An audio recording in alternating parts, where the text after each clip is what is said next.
her to be double promoted twice and graduate high school at the age of 16.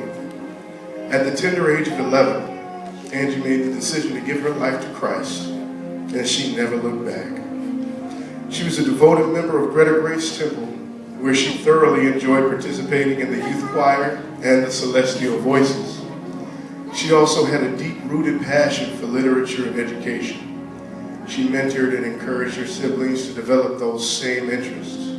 She organized weekly library excursions for her siblings and neighborhood friends, where she introduced them to the wonder of books. As a result, she instilled a love of reading in her sisters that persisted throughout their adult lives. At the young age of 14, Angie entered the, I'm sorry, y'all, I gotta say mom, I can't be called. That's my mom. Call her mom. Mama entered the employment world as an administrative clerk with the prestigious Blue Cross and Blue Shield Corporation. She was the youngest paid employee in her division.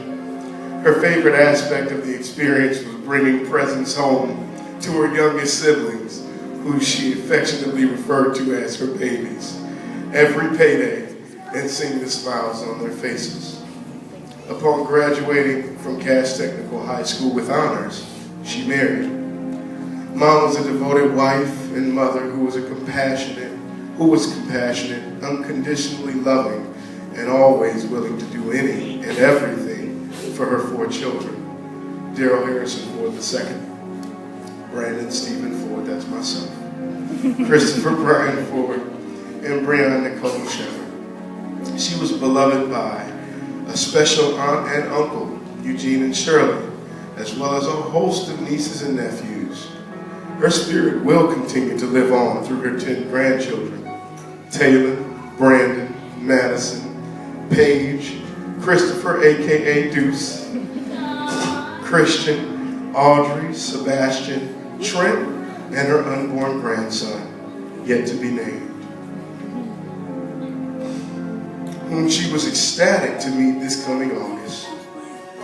She was also blessed with a loving companion and caregiver, Larry Starr, who was the picture of unconditional love. Amen. Absolutely. Because of his unending devotion in giving her her final years on this earth were full and rich. I can attest to that. Amen. Angela loved, she touched the lives of everyone who had the pleasure of knowing her. She was blessed with the incredible ability to express her creativity through fashion, knitting, crocheting, and sewing one-of-a-kind items for her family and friends were much the same as breathing. She got such joy and pride from seeing her beautiful creations come to life in love when worn by family and friends. She never wanted to be a burden to anyone and consistently took every possible measure to ensure that she could be a blessing. Whether it was a kind word, a delectable dessert, or a one-of-a-kind handmade piece. Amen. She felt it necessary to show people that they were significant and loved. Most importantly, Mama was a child and disciple of Jesus Christ. Even in her final days, she was vehemently concerned with the well-being of her children rather than her own condition.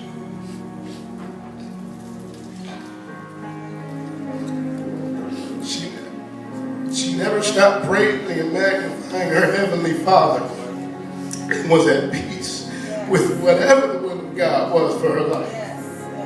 She left this earth knowing that her house was in order. Amen. Amen. Today she is in the arms of her Heavenly Father. No longer must she bear the pain and suffering that she knew much of her earthly existence.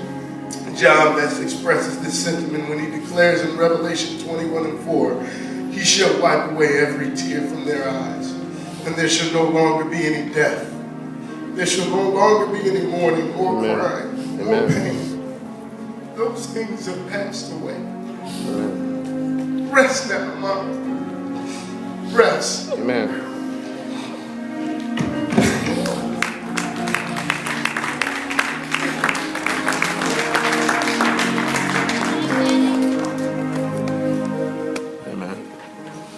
Beautiful, beautiful. What